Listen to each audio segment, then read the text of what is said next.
Bonsoir, chers amis internautes de la Kasumay TV. Bonsoir à toutes et à tous. On est là aujourd'hui pour une émission sur la Kasumay TV. C'est avec nos invités, mais aussi avec l'ONG Right to Play, en partenariat avec Kasumay FM, mais aussi Kasumay TV. On est là très ravis d'être avec vous. D'abord, les présentations avec nos invités. Bonsoir, Monsieur Diba. Bonsoir Madame Thiam, salam alaikum. maa ngi nuyu d'abord téléspectateur Kasumay TV ak auditeur Kasumay FM di kontaan bu baax ci répondre ci seen invitation ci ndigalal gouverneur mi nga xamante ni mooy suñu kilifa ñu koy nuyu aussi à l'occasion di kontaan bu baax aussi ci invitation bi nga xamante ni waa Right to Play ñoo ko def pour ñu ñëw waxtaan ak yéen may nuyu aussi par la même occasion mon collègue Yankoba Sadio di nuyu aussi le grand coach Ousmane Sané di ñaan yàlla aussi waxtaan bi ñu fi nar a am tey mu doon njëriñ merci. Merci beaucoup monsieur Diba si présentation bi. À côté on a monsieur Sadio. Merci de vous présenter. Merci beaucoup Khady. Permettez-moi d'abord de remercier mon patron, mon chef, l'inspecteur régional de la jeunesse et des sports de Ziguinchor, M. Ibrahima Diba, M. Ousmane Sané, le grand coach. Le plaisir est partagé. Nous sommes très ravis d'être avec vous, la radio Kasumay FM de Ziguinchor, effectivement pour parler de sport. Merci beaucoup. Merci beaucoup, monsieur Sadio. Nous sommes aussi avec monsieur Ousmane Sané. Nous allons nous présenter. Oui, salam alaikum. Je suis Ousmane Sané. Je suis coach parabasket. En même temps manager régional du club handisport de Ziguinchor. Donc déjà nous avons cette initiative bi nga xamné mom la Right to Play def tay mu jox ñu occasion à travers vos ondes tay que pour ñu mëna waxtaan lépp lu jëm ci sport. Donc déjà ñu ngi leen di remercier par rapport à cette initiative là. Di nuyu aussi sama kilifa yi fi nekk l'inspecteur régional des sports ak l'inspecteur aussi monsieur Sadio. Donc ñu ngi rafetlu vraiment ci initiative bi xamné dinañu ci kanam tuuti xeyna dinañu dugg sur le fond du sujet wax lu jëm ci sport dans le cadre général mais aussi wax ci sport aussi personnes en situation d'handicap. Dans le même siège aussi maa ngi nuyu sama membres yi ceux de handisport ak en l'occurrence le président du club de handisport de Ziguinchor Sekou Mendy maa ngi nuyu en tout cas képp ki nga xamné personne handicapée la nga nekk ci sport bi en tout cas maa ngi lay nuyu di la sant bu baax a baax. Merci beaucoup. Merci coach Ousmane, ravi d'être parmi nous. C'est une émission en partenariat avec Kasumay FM et Right to Play à travers le projet RECAF Jeux. On a trois invités, c'est Ousmane Sané, coach para basket manager général du club handisport. Mais aussi on a Yankoba Sadio, secrétaire de la Ligue régionale de lutte. On a aussi Ibrahima Diba, directeur régional de la jeunesse et des sports de Ziguinchor. Monsieur Diba, pour une première question, on voulait vraiment savoir que signifie le sport pour le développement dans cette émission que nous allons démarrer. Merci beaucoup Madame Thiam. Vous avez commencé fort et j'espère que nous allons terminer fort. Le sport pour le développement, c'est plus qu'un concept. C'est un mode de vie. Le sport pour le développement est une approche pédagogique qui privilégie le jeu sportif et l'éducation physique comme facteur de changement structurel. Changement à la fois sur notre façon de vie, changement sur l'acquisition de nos compétences de vie. Pour faire simple, le sport pour le développement, son objectif c'est quoi? C'est de changer le monde, comme disait le président Nelson Mandela. Il disait que le sport a le pouvoir de changer. Il a le pouvoir d'inspirer d'une manière quasi unique. Donc c'est la raison pour laquelle aussi, comme on l'a constaté depuis ces dernières années, beaucoup d'ONG qui œuvrent dans le domaine du social privilégient le sport pour le développement, en tout cas pour toucher le maximum de jeunes possible, pour aussi inspirer un changement au niveau de nos différentes communautés. On le sait déjà, le sport est un facteur de transformation sociale. Donc, quels que soient les défis auxquels nous sommes interpellés, ce qui est surtout nécessaire avec ce concept-là, c'est d'utiliser le jeu sportif pour inspirer un changement. Il a déjà abordé la situation des personnes vivant avec un handicap. Donc le sport pour le développement privilégie aussi l'inclusion des groupes marginaux par la pratique sportive. Sur le plan de la santé, sur le plan de l'éducation, aux valeurs, en tout cas sur tous les plans. Pour faire simple, le sport pour le développement, c'est fait pour et par le jeu sportif pour inspirer un changement dans nos communautés. Merci beaucoup monsieur Diba, mais aussi dañ lay may aussi nga xaw ñu koo tekkal tuuti ci kàllaamay Kocc suñu bëggoon laaj aussi tey dinañ doon laaj naka nga ñu mën a tekkalee tàggat yaram ci wàllu développement, le sport pour le développement, naka nga ñu ko mën a tekkalee. waaw olof bi nag dina xaw a doy waar tuuti mais dinaa jéem.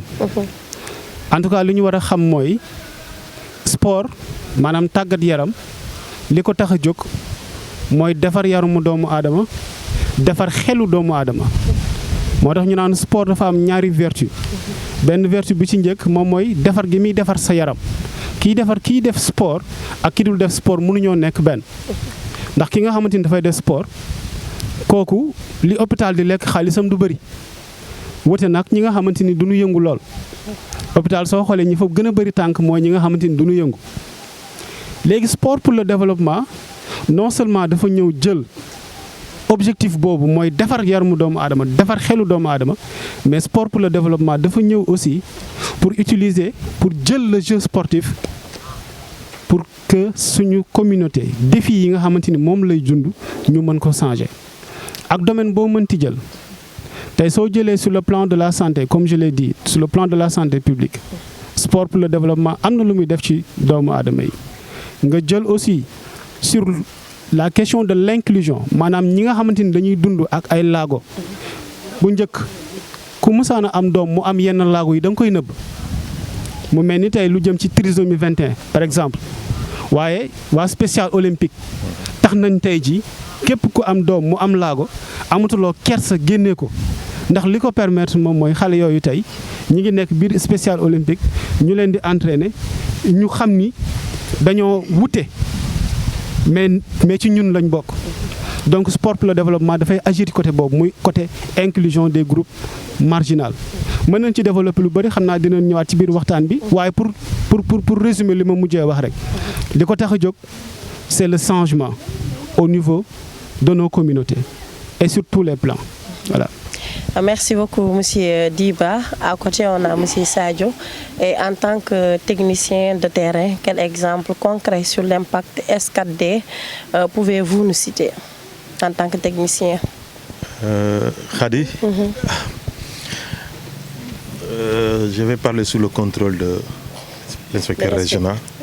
Parce que normalement, waruma bokk ak moom plateau mais boo gisee ma ñëw parce que sama kilifa la boo gisee ma nekk fi aussi parce que ci mbaaxaayam la ak yaatuwaayam moo tax ma teew fi alors li man damay wax particulièrement ci lutte bi yaakaar naa loolu moo tax ma ñëw parce que ñun ñëpp mënuñu bokk wax ci sport bi dans le cadre général parce que moom moo ko war a def parce que mooy sama kilifa au niveau régional léegi man damay spécifié wu ci lutte bi changement bu muy indi ak exemple yi bëri nañu bu ñu commencé œuvrer ci lutte bi ba léegi gis nañ ci avancement yu bëri je pense bu ñu xuusee ci biir waxtaan bi dinañ ci egg exemple yi dafa egg ba ci kër yi ba ci waajur yi parce que ñu ngi ak ñoom ci village yi boo demee tey ci kër xale yooyu les changements dafa visible xam naa bu ñu dinañ gën a wax à l'endroit du public ñu xam xale yi ñuy yóbbu nii ban njëriñ la ñu amal askan wi mais ban njëriñ la ñu amal seen i bopp ak seen i famille donc exemple yooyu dafa bëri je pense que dinañ ci lim yu bëri bu ñu egsee ci mbir mi dëggantaan bu ñu dellu si micro bi dellu si waate mais dafa bëri ci xale bi d'abord maanaam ci performance bu mu am avant projet bi di ñëw parce que lépp aussi dañ koy wax lépp mu ngi dooree ci ñëw projet Right to Play. Right to Play. parce que moom moo teg mun nañu ne les jalons. waaw les gens étaient là xale yaa ngi woon fii lépp a ngi woon fii mais moyen amuloon. ñoom ñoo indi seen moyen. moyen yooyu ñoo tax ñu egsi fu ñu egsi nii tey. donc lépp ñoom la. ñoom ñooy exemple bi. ñoom ñooy performance yi ñoom ñooy lépp. waa Right to Play gàcce ngalaama donc bu ñu dellu si waatee. dinañu gën a xuus ci waxtaan. ok kon ñu daal di jox peut-être kàddu bi aussi ki nga xamante ne moom mooy coach Ousmane moom itam ñu ngi koy nuyu bu baax a baax aussi bëggoon nañ aussi xam tuuti importance bi nga xamante ne sport pour le développement am na ko ci ñi nga xamante ne dañuy dund ak laago waaye nag aussi ñëwaat tamit ci réussite yi nga xamante ne mën nañ koo citer fii ci diwaanu Casamance wala li ëpp aussi Casamance ci côté boobu noonu. waaw merci beaucoup. d'abord waaw ci question bi. mu nekk lu am solo lu am importance. déjà je pense que inspecteur am na lu mu ci wax. ci par rapport ak tey jii nii importance développement au sport pour nous en tant que personne handicapée. parce que tey boo xoolee bu ñu dellee tuuti ginnaaw le regard porté sur le handicap tey jii nii ay jamono xëy na peut-être tey am na lu bëri lu wàññeeku mais ay jamono. boo nekkee une personne en situation d'handicap déjà le regard porté sur le handicap. voilà personne handicapée voilà amoo possibilité doo jàng doo def yenn yi. xëy na peut-être que ñun. yàlla def na tuuti jàng nañ tuuti ba ñu am yeneen niveau yi. mais boo doole tuuti ay jamono bu ñu xamee ni personne handicapée rek am na regard déjà bu ñu porté ci yow. sa famille sa environnement donc mu nekk ay jafe-jafe. mais tey bu ñu xoolee dans le milieu sportif yi y a cet facteur d'inclusion wax na ko léegi. parce que tey jii ni sport nekk na benn facteur d'inclusion bi nga xam ne bu am solo. parce que tey daanaka discipline yu bëri la ñuy développé. moo xoolee damay jël exemple par exemple le basket en fauteuil. basket en fauteuil ñu ngi koy utiliser sur un terrain de basket. xam nga créé ñu benn terrain mi nga xam ne. spécifique pour les personnes en situation d'handicap. il y a cet facteur d'inclusion nga xam ne au même titre que des personnes handicapées dañuy utiliser le terrain bi nga xam ne les personnes aveugles dañ koy utiliser je pense que loolu déjà ça renforce et ça vraiment ça donne une motivation. encore beneen aspect bi mooy d'abord balaa ñuy wax sax les performances les résultats sportifs loolu dinañ ci ñëw. mais d'abord personne laa ko rek ki nga xam ne mi ngi dund ak ki nga xam ne am na handicap rek déjà mu nekk dans le milieu sportif il y a cette question de santé et le bien-être bi nga xam ne tey jii nii dafay favoriser vraiment faciliter la mobilité de ce dernier là. parce que bu fekkee te da nga nekk une personne handicapée voilà amoo benn activité bi ngay def souvent tu es dans la maison amoo yenn yooyu def mais vous imaginez quand vous vous efforcez aujourd'hui tey jii nii yaa ngi sur le milieu sportif et loolu dafay yokk sa wér-gu-yaram dafay renforcer sa mobilité et je pense que loolu nekk na lu am solo benn aspect bi sur le plan économique xam nga tey sport tey jii nii nekk na un facteur de développement tey jii nii sur le milieu de handisport tey jii nii am na ñi nga xam ne c'est des professionnels moi je connais des amis ñun on a fait un peu au niveau de l'international xam nañu comment ça se fait ça se passe c'est des opportunités tey il y a pas mal de personnes handicapées tey jii nii ñi nga xam ne ils sont en Europe dans des championnats les plus grands en Europe boo demee France on a des amis qui sont là-bas tout récemment il y a le championnat national bu amoon Ouganda le Sénégal mu jëloon 3e place ça veut dire que tey jii nii il y a des opportunités de développement bi nga xam ne tey jii nii ça renforce l'autonomie de ces derniers là parce que tey jii boo nekk un professionnel tey jii nii am na li nga mën a defal sa bopp am na tey jii nii am na ñi nga xam ne ñoo yor ay famille ñi nga xam ne c'est des personnes handicapées tey jii nii xam nañu lu bëri a bëri donc sport bi nekk na facteur de développement bu am solo pour nous en tant que personnes en situation d'handicap donc vraiment voilà donc di encourager Right to Play parce que amoon na fu ñu toll woon waaw ins mu ko doon wax sànq ni amoon na ñun fu ñu nekkoon am na niveau bu ñu tolloon mais tey ñoom ñëw nañu yeneen préjugés yeneen barrières yi nga xam ne ñi amoon nañ ko sur le regard des personnes en situation d'handicap wàññeeku na ci lu bëri parce que tey am na ñi nga xam ne c'est grâce à ce projet là la ñu gën a essayer pour pratiquer le sport pour comprendre ne ñoom en tant que personne en situation donc am nañu droit ndekete pour def le sport donc vraiment mu nekk aspect bu am solo bu am importance di la jaajëfal bu baax a baax coach mu ñëw aussi bàyyi loo xel bu baax a baax nit ñi ndax bu njëkk ba gisoon nañ sport bi fu mu tolloon 5 ans yi ñu gis accompagnement aussi bi nga xamante ne ONG bi amal na ko tax yu bëri aussi nit ñi ci bàyyi ci xel inspecteur tey ji yow nga yore lépp li nga xamante ne sport la ak jeunesse ci diwaan bi naka ngay gisee aussi taxawaayu ONG Right to Play jaarale ko ci projet bi nga xamante ne jot nañ ko dérouler actuellement ci région bu Ziguinchor ak Sédhiou. dinaa sawar tontu ci question boobu. parce que sport dafa di une mission de service public comme ndox comme courant, comme santé ni mu nekkee mission de service public sport aussi noonu la nekkee un service public bu ñu war a remplir. État moo war a définir la politique sportive. Ministère en charge des sports moom moo yor ce qu'on appelle l'application de cette politique sportive waaye ñëpp xam na ni état ay moyens am dafa réduit. État li mu mën bëriwul parce que nous sommes dans un pays pauvre endetté. Donc suñu gisee partenaire bu ñëw indi ay moyens jàppale nu ci biir mission de service public boobu mënuñu wax lu dul jërëjëf. waaye li tax lii Right to Play indi yàgg nañoo am ay partenaires nag. mais ce qui fait la particularité de Right to Play mooy dañoo ñëw xool fi nga xamante ni fa lañ am problème foofu ñoom foofu lañ insister. pour nga développer sport il faut que nga dajale ñetti mbir bi ci njëkk c'est la formation. beneen bi ci topp ce sont les infrastructures. beneen bi ci topp c'est le financement. waaye ci ñett yooyu yëpp bi ci gën a am solo. mooy formation. c'est la formation. ndax formation moo mën a permettre tey ku mel ni Yankhoba mënul woon bëre mais nga formé ko ba mu taxaw. dem participer Jeux olympiques loolu formation moo ko mën nit mënuloo jàng. mënuloo tari loo jàngut. non. tey suñu demee à Ziguinchor ba am ay jeunes yu qualifiés. ci JO. aux Jeux olympiques. de la jeunesse, c'est grâce à Right to Play. wax na ko léegi le potentiel était là. mais plancher dafa tëddoon di nelaw. Right to Play moo ñëw yeeñu man bi ñuy commencé projet Right to Play fekkuma fi. ñu ngi ma fekk maa ngi nekkoon ci beneen région doon fa servir. mais dara umpuma ci li xewoon Ziguinchor parce que ki fi nekkoon à l'époque sama xarit la ñëw jàngandoo chaque jour que Dieu fait na doon wax téléphone man ak moom waaye Right to Play. surtout sur le plan de la formation tey mën naa ni Ziguinchor li ñu am ci basket ak football ak lutte en termes de diplôme d'initiateur amul benn région bu ko am à part Dakar mais mën naa wax ni Ziguinchor surtout basket ak football. Il y a pas longtemps il y a 2 jours ñu ngi doon def benn atelier ak waa Right to Play mais ñu nekkoon ci salle bi yëpp bi ma leen laajee kan ci yéen moo fi am initiateur ñëpp yëkkati seen loxo. mi ngi fa woon jour boobu. mu doon li nga xamante ni man à titre personnel parce que sama carrière commencé wul fii jaar naa ci pas mal de régions Ziguinchor mooy 4e région bu ma servir. mais c'est la première fois ma nekk ci région bi nga xamante ni quand même je peux dire que sur le plan de la formation on a de bons cadres et des cadres qui ont été très bien formés. loolu moo tax projet Right to Play pour man. tey ñi ngi nekk ci phase finale bi. mais suñu yéene mooy. Right to Play yan na dellu siwaat.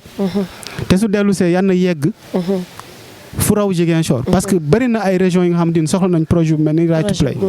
voilà mu nekk kontaan lool di naan jaajëf bu baax a baax ONG Right to Play ci taxawaay bi aussi comme ni nga ko waxee formation moom mooy lu njëkk bu ci loolu weesoo aussi su amee accompagnement dafay gën a baax ci loolu aussi peut-être un peu pour revenir en français pouvez-vous nous parler de qu'est-ce que c'est que les JO et quelles sont les initiatives que l'État du Sénégal a pris pour cet événement historique dans le continent africain en tant qu'inspecteur régional du sport et de la jeunesse.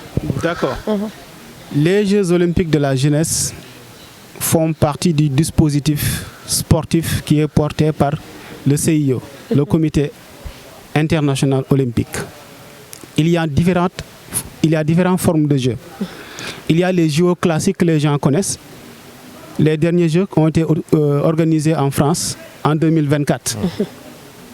Il y a les JO d'hiver et il y a les JO d'été.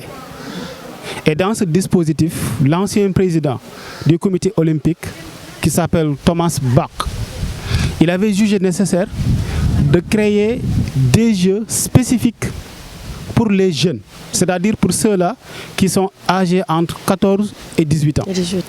Donc c'est ça qui fait la particularité entre les JOJ et les JO. Les JOJ, leurs participants, ce sont les jeunes qui sont âgés de 14 à 18 ans. Et c'est des jeux qui ont été créés récemment. La 4e édition sera organisée au Sénégal. Ça devait se tenir en 2022. Mais il s'est avéré que le Sénégal n'était pas prêt à l'époque. C'est la raison pour laquelle ils nous ont accordé 4 ans de plus pour qu'on soit encore beaucoup plus près. Donc finalement, les Jeux vont se dérouler à partir de la fin du mois d'octobre jusqu'au début du mois de novembre 2026. Donc l'État du Sénégal, en collaboration avec le CONOS, le Comité national olympique, sportif et sénégalais, nous avons mis en place un comité d'organisation, le COJOJ. C'est le COJOJ, le comité d'organisation des JOJ, qui s'attelle à l'organisation matérielle des Jeux et qui s'attelle aussi à l'héritage des Jeux par rapport à la population sénégalaise de manière générale. Voilà, donc c'est ça de manière générale ce que signifient les JOJ. Voilà. Pour ce qui est de la participation sportive, beaucoup de nos équipes sont qualifiées et beaucoup de nos jeunes sont qualifiés. Pour ce qui est de la région de Ziguinchor, nous savons déjà que nous avons des jeunes qualifiés en lutte olympique, en judo et dans beaucoup d'autres disciplines. Voilà. Donc au total, on aura 2700 athlètes. 2700 athlètes. Et pour la première fois, nous aurons la parité absolue pour ces Jeux-là. Donc on aura 1350 athlètes hommes et 1350 athlètes femmes qui vont compétir dans 25 sports de compétition. Il y aura au total 35 sports. Mais les 25, c'est des sports de compétition. Les 10, c'est des sports d'engagement. C'est-à-dire, il n'y aura pas de compétition, mais il y a des activités d'exhibition et de présentation. Voilà, comme le skateboard, par exemple, qui n'existe pas, qui n'est pas très bien développé au Sénégal. Mais ce sera l'occasion pour la population jeune de découvrir ce type de sport. Voilà. Ok. On est avec M. Sadio. La région de Ziguinchor aussi compte des athlètes olympiques qui vont faire la lutte. Et vous êtes chargé de ça dans la région, peut-être aussi à Oussouye. Quels sont vos sentiments? Nous aurons des athlètes qui seront dans ces Jeux. Merci Hadi. Nous allons un peu revenir en arrière, là où tout a commencé, dans la détection de ces jeunes, leur formation. Il l'a dit, jusqu'à la sélection. Alors, c'est des talents qui dormaient au village. Dans la région, oui. Au village. Quand Right to Play est arrivé, je vais encore parler de Right to Play parce qu'effectivement, il s'agit de ça. Oui. Quand Right to Play est arrivé, un CDD a été organisé à Oussouye. Dans lequel CDD, on a convoqué tous les acteurs sportifs, toutes les disciplines. Les gens sont venus. Chacun a parlé du problème de sa discipline. Entre autres problèmes, il y a eu la formation. Des entraîneurs étaient là, des bénévoles, des personnes engagées, mais qui étaient sans formation, qui n'avaient pas de diplôme. Ils avaient émis, en tout cas, le souhait d'être formés. Les équipements des associations sportives, il l'a dit pour terminer, les infrastructures. Séance tenante, la Right to Play a pris en charge la formation, les équipements, et en dernière position, les installations sportives. Beaucoup d'entraîneurs, en tout cas beaucoup d'encadreurs ont eu leur diplôme d'initiateur de lutte.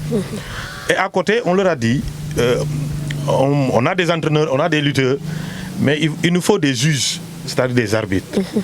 Et comme Right to Play met en avant, en tout cas, la cause féminine, on nous a dit on va financer la formation des arbitres, mais il faut qu'il y ait des femmes. Aujourd'hui, vous allez dans un gala de lutte à Oussouye, ce sont les dames qui officient, qui sont des arbitres. Donc, Right to Play a formé 20 arbitres de grade départemental et 2 qui avaient déjà leur grade départemental qui sont passés à régional. Et sur les 20, les 12 sont des dames et qui exercent aujourd'hui. Donc la détection a été faite avec l'ancien CNG. C'était l'actuel président qui était président de CNG, Bira Sen, qui était venu jusqu'à Bokot et c'est Right to Play qui avait pris tous ces 3 jours-là en charge. Restauration, transport, hébergement, tout.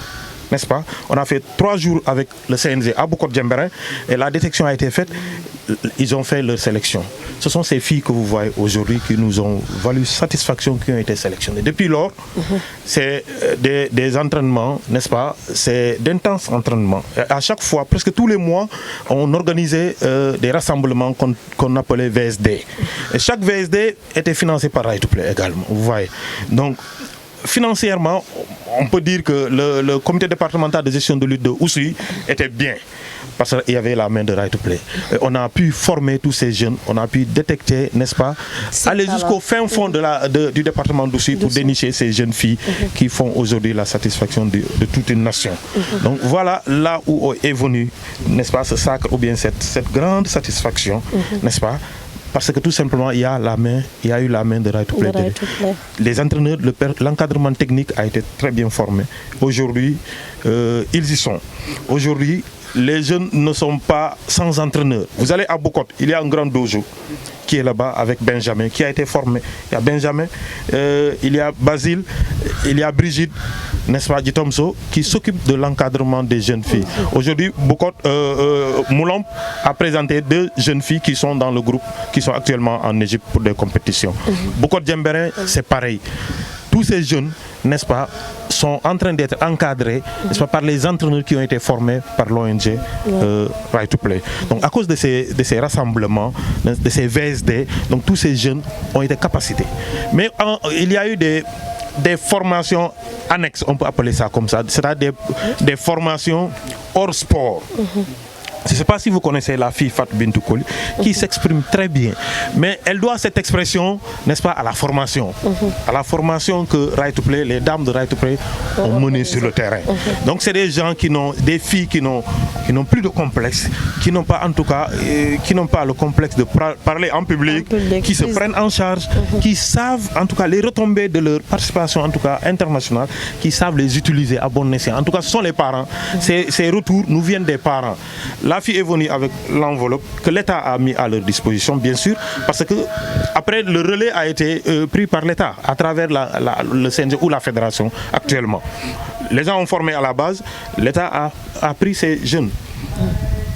Donc première fois, ils sont allés en stage de formation en France. Donc il y a 2 ans. Donc depuis 2 ans, comme l'a dit l'inspecteur, en tout cas côté lutte, les gens sont en train de préparer ces JOJ. Et j'ose espérer, je le dis partout, la première médaille d'or, la première médaille olympique viendra de la lutte. J'en suis persuadé, surtout la lutte de plage, le beach wrestling. Donc tout est venu de là. Et aujourd'hui, ils sont depuis le 28 en Égypte en train de compétir. Tout ça, ça rentre dans le cadre de la préparation de ces JOJ.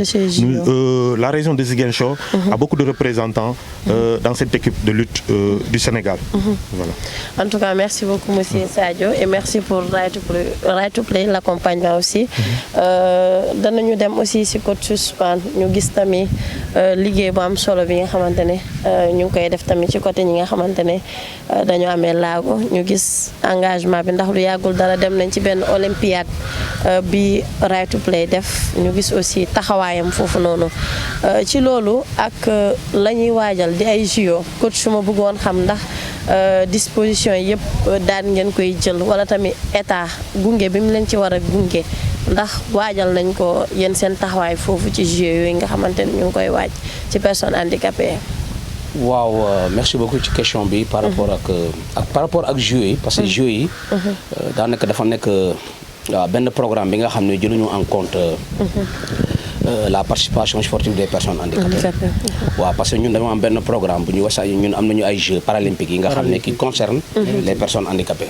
Voilà, pour les Jeux, voilà, la fédération, le CNP, voilà, donc avait demandé à l'État par rapport à ce programme-là. Voilà, légui, du coup, parce qu'ils avaient proposé que le Sénégal organiser des Jeux paralympiques au détriment moi Jeux pour que aussi nous donne occasion aussi la jeunesse sportive handicapée, au moins que nous avons cette politique d'inclusion. Alors à ce niveau, mais bon, organiser des Jeux paralympiques, inspecteur du ça demande beaucoup de moyens et beaucoup d'expertise. Et je pense que nous on n'est pas arrivé à ce niveau. Maintenant, je pense que pour les Jeux, les information par rapport à nos fédéraux, moi il y a des activités de démonstration. Il y a des personnes handicapées qui voilà, ils sont dans le CC Foot, spécial olympique, handisport, toutes ces disciplines-là, nous faire vraiment des manifestations pour nous faire des démonstrations. Je pense que c'est ce que nous prévoir pour le moment, information est là. Ok. Est-ce que vous avez aussi bon, d'autant plus que j'ai une information claire par rapport à ça, mais nous avons un programme qui nous concerne le handisport au niveau de Ziguinchor. Parce que nous, il y a un championnat national, c'est pour le basket en fauteuil roulant.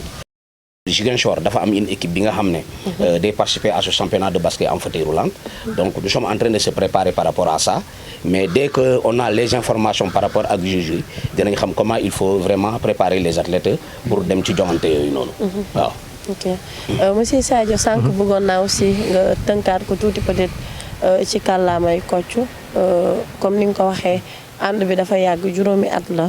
ngeen nekkoon di préparer ay tout tànk yi nga xamante ne tey jii nii dem ngeen ba ñu war a mën a participer ci JO yi mën a dellusiwaat tuuti ci historique yi mbir yooyu noonu fi ngeen leen jëlee ba tey jii ngeen préparer leen ànd si ak partenaire bii di Right to Play. jërëjëf Khady xam nga pour wax ci lamb ji. région Ziguinchor surtout lamb xale jigéen ñi département Oussouye la ñuy wax. moo tax mission ligue bu bees bi mooy def maillage bi au niveau régional pour que fu ne mu am jigéen ñi di bëre. pour ñi génnee barrière lu ñuy di wax ni boo bëree doo am doom boo bëree doo am sëy boo bëree da ngay niru góor. donc loolu lañ bëgg a dindi ñu xamal population yi ne que loolu amul. ci loolu lañ mission loolu bokk na ci suñu mission yi.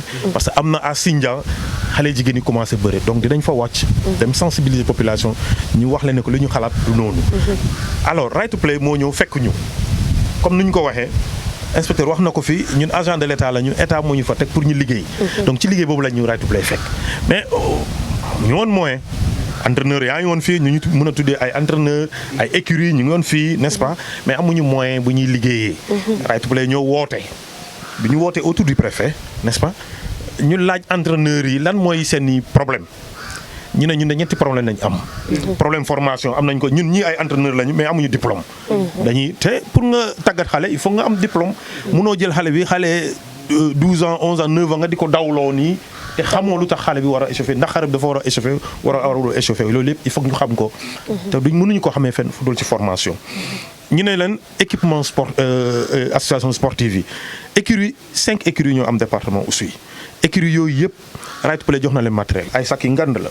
am na ay poids am lu ne corde poids balance lépp a nekk ci sac boobu. écurie bu nekk jox nañ ko équipement yooyu noonu mais ñu jox leen tenue parce que ñoom am nañu ay tenues yu ñuy sol mbëri muy góor comme jigéen am nañu ay combinaison yu ñuy sol jëndal xale yooyu yëpp ay combinaison yooyu première commande bi France lañ ko amee parce que amuloon Sénégal Right to Play France la ko jëndee woon ñu jox ko xale yooyu noonu imaginez xale joolaa yooyu nag fële ne le musuñu sol moo bu amee joolaa nga jégal waaw donc yooyu loolu Right to Play def na loolu mais également ñi ne infrastructure yi ñu ne leen dinañ leen defaral dojo à Moulom ñu defaral leen seen dojo bi nekk Bokot ñun bu ñu fay jógee ci phase boobu la ñu toll woon réfection dojo yooyu mais lu ñu gën a soxla defal nañ ñu ko mooy formation entraîneur yi mat nañu lu ëpp téeméeri entraîneur formé nañ la am seen initiateur en tout cas mën nañu départ ak xale yi n'est-ce pas ñu ne leen il faut que ñu am ay arbitre pour ñuy atte combat yi ñu nañ indi leen ñun dinañu financer formation arbitre yi jógee ba Dakar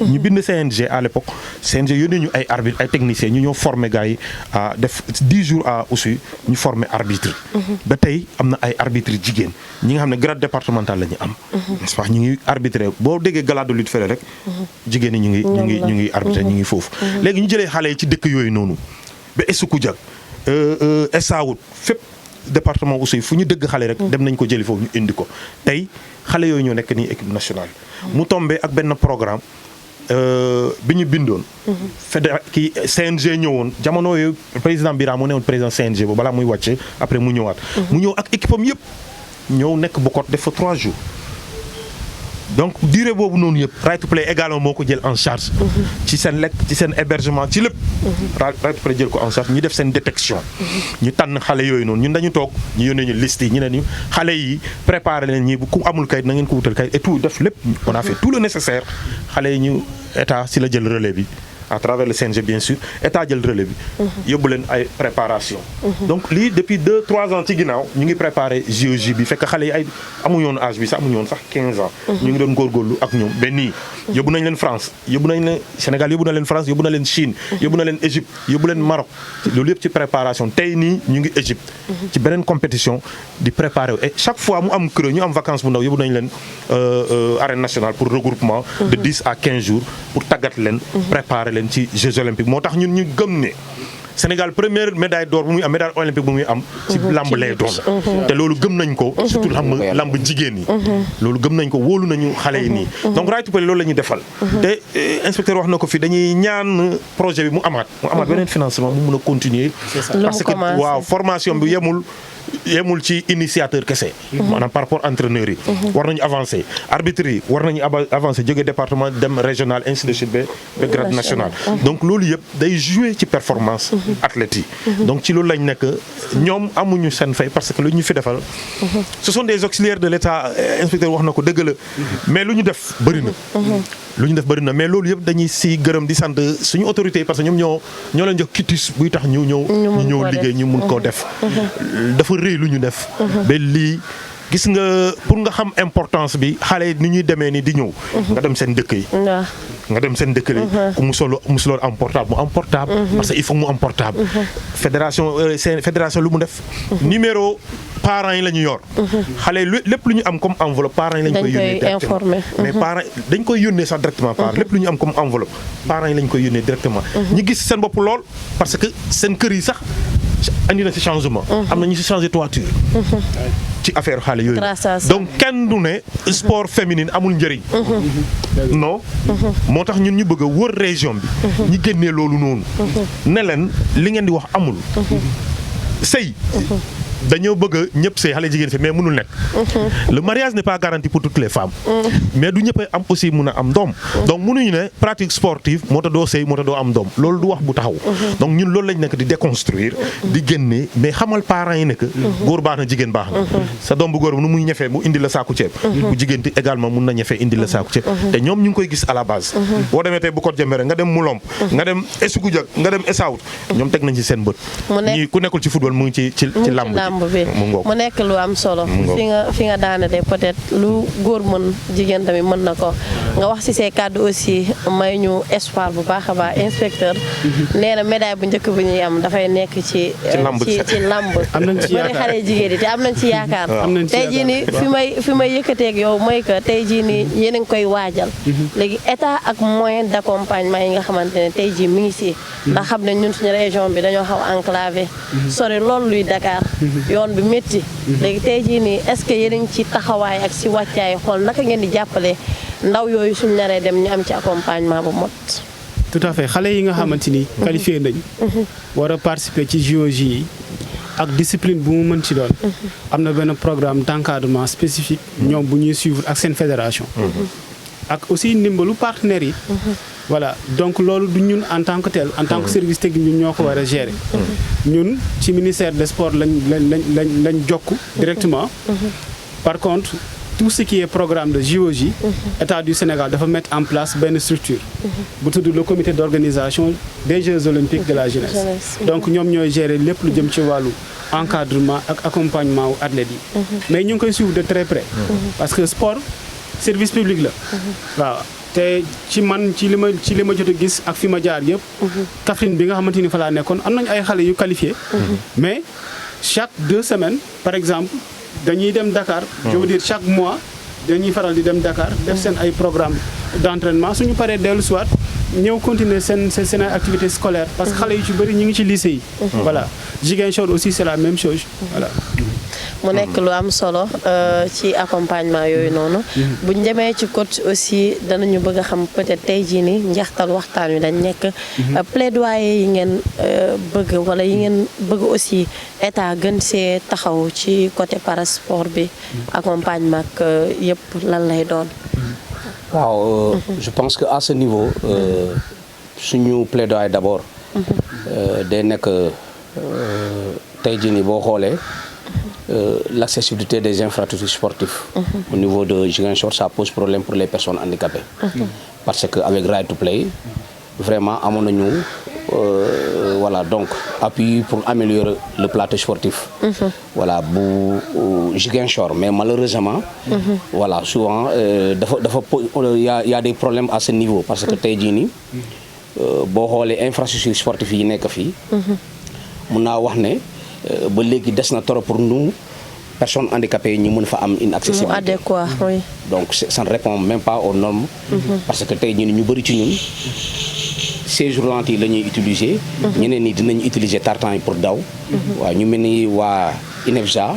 waaw ñi am ñi nga xam ne donc en tout cas c'est un plaidoyer bi nga xam ne.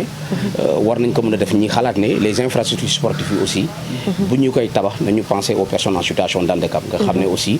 dañuy utiliser ces infrastructures parce que ñun. on est au terrain de Place de Gao. mais malheureusement terrain bi dafa des parce que amul toilette y a rien.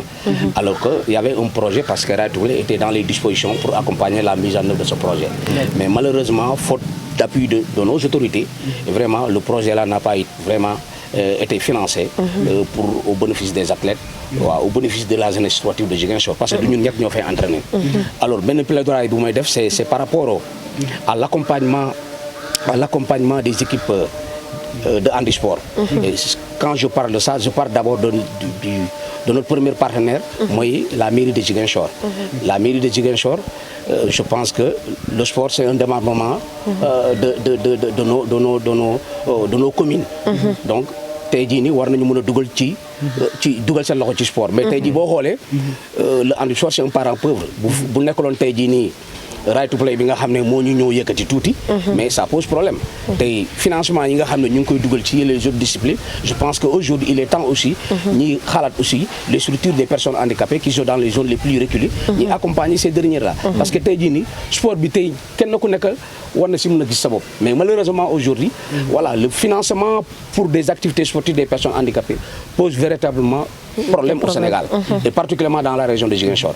Il y a mun naa wax ne à part nos partenaires qui sont là Right to Play mais c'est rare nga gis suñu municipaux yi vraiment ñi jàpp si et puis ils sont dans le football et voilà et dans les autres disciplines je pense que au même titre war nañ mën a jàppale aussi le sport des personnes handicapées. voilà donc vraiment loolu amoon en tant que comme plaidoyer vraiment à l'endroit de nos autorités vraiment ñu gën a gëstu le sport des personnes en situation d'handicap gën leen jàppale gën leen accompagner yaakaar naa comme inspecteur mais fii je pense que dinañ ñëw voilà langaamu ci moom voilà mu gën ñu taxaw mais benn bi d'abord boobu remerciement la parce que wax na ko sànq ni parce que bu nekkaloon aussi Right to Play je pense que lu bëri tey ñu bëri duñ ko xam ñun tey voilà bu ñu amee lu ñu am nii voilà am taxawaay bu ñu taxawaay nii tey je pense que Right to Play aussi joue aussi un rôle très important pour nous en tant que personnes handicapées parce que war na ay équipements ñun on a bénéficié des équipements auparavant tey ñu bu ñu génnee Dakar dem compétir mais duñu xam yow foo jógee mais tey jii nii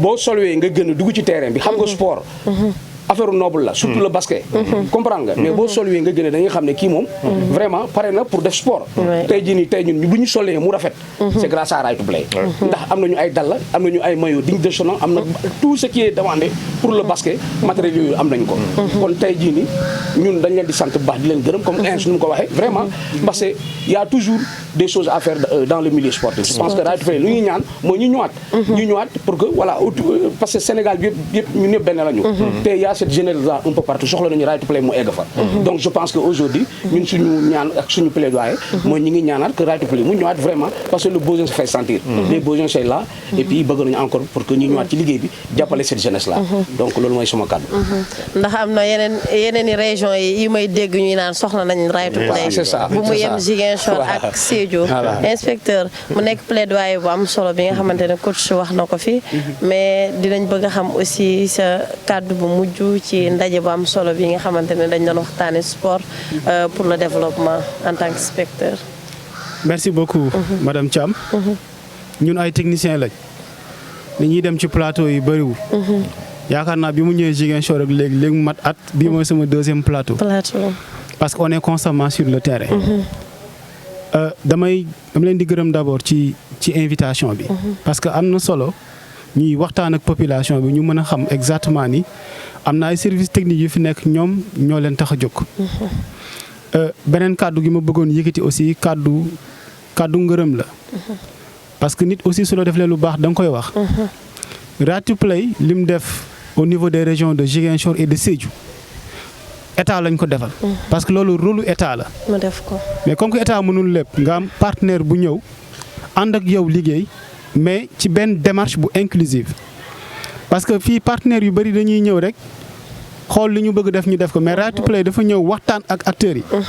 laaj leen lan la ñu soxla ñu mën indi seen ay moyens ñëw taxawuñu foofu loolu moo tax Right to Play def ay résultats. ndax suñu ñëwoon rek jaaruñu ci service technique yi jaaruñu fu ñu war a jaar mën na am résultat yi du demee nii donc loolu dafa di li nga xamante ni day wane leadership day wane aussi ouverture d'esprit bi nga xamante ni Right to Play am na ko au niveau de la région de Ziguinchor et aussi de la région de Sédhiou.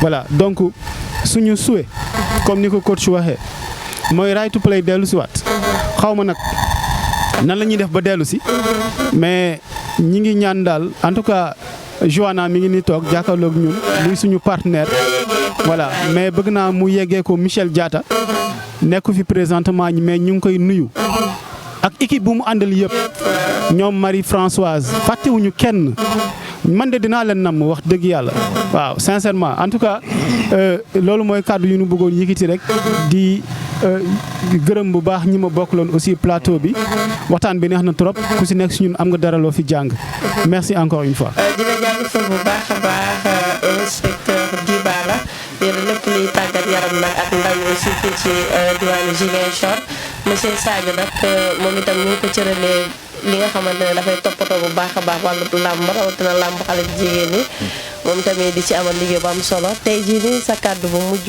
ci bile plateau lan lay doon.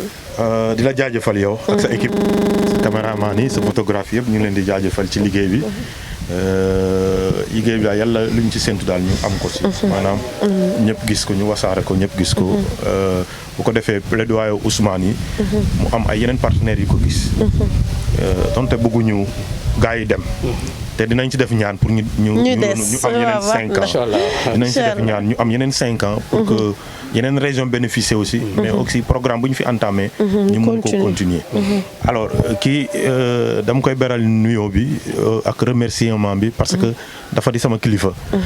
defal ma lu bëri. jàppale ma ci liggéey bu baax a baax. boo gisee ma am yeneen engagement parce que dama am ñu nekk samay ginnaaw. ñu may encourager di ma pousse. di ma ne demal fi nga jàpp foofu la. parce que tout simplement dama am appui dama am soutien ci ginnaaw.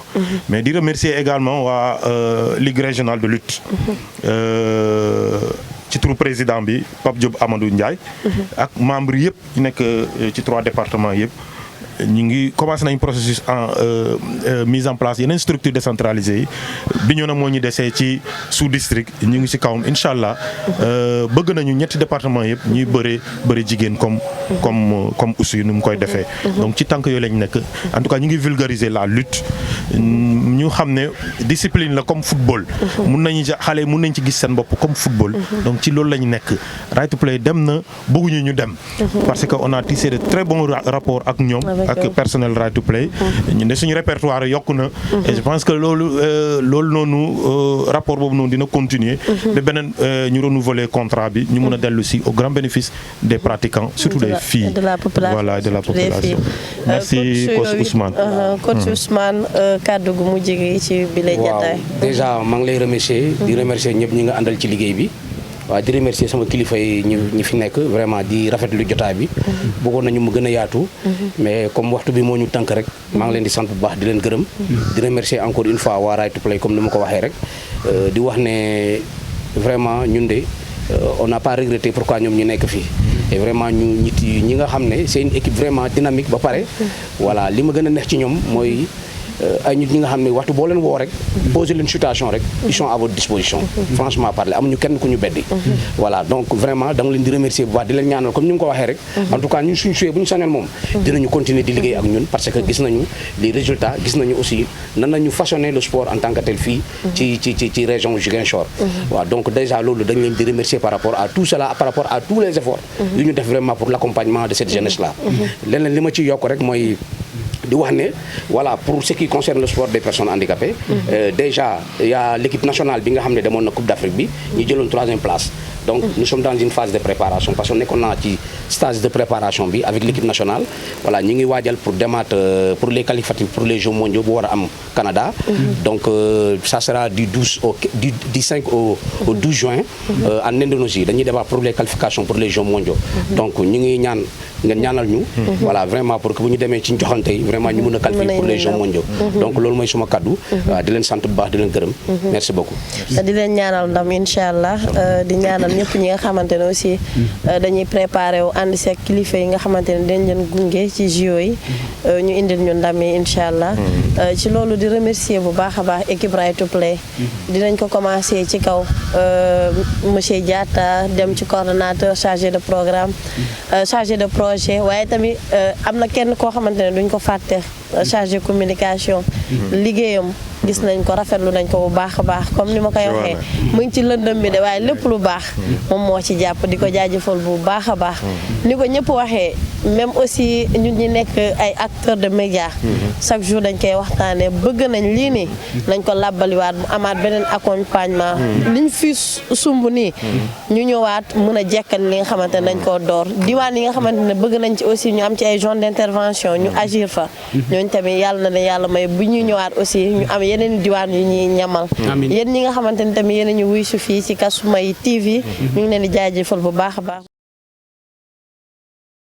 ak jeunesse régionale ki nga xamante ne aussi monsieur Sadio la moom tamit mu ngi ñëwoon fii aussi doon agir bu baax a baax ci li nga xamante ne moom mooy lutte féminine coach Ousmane moom it mu ngi yëngu bu baax a baax nekk coach manager aussi ci li nga xamante ne moom mooy wàllu handisport ñu ngi koy jaajëfal équipe bi ma àndaloon aussi pour def bi la émission ñoom itam ñu ngi leen di jaajëfal bu baax a baax di leen naan dig daje peut-être si yeneen i jotaay incha allah ak yeneen i invité ànd bi rajo Kasumay FM la Kasumay TV waaye nag ak ONG Right to Play ndax ñoom ñoo tax ba lépp mën a yemb tamit ñu ngi leen di jaajëfal bu baax a baax incha allah ba beneen yoon.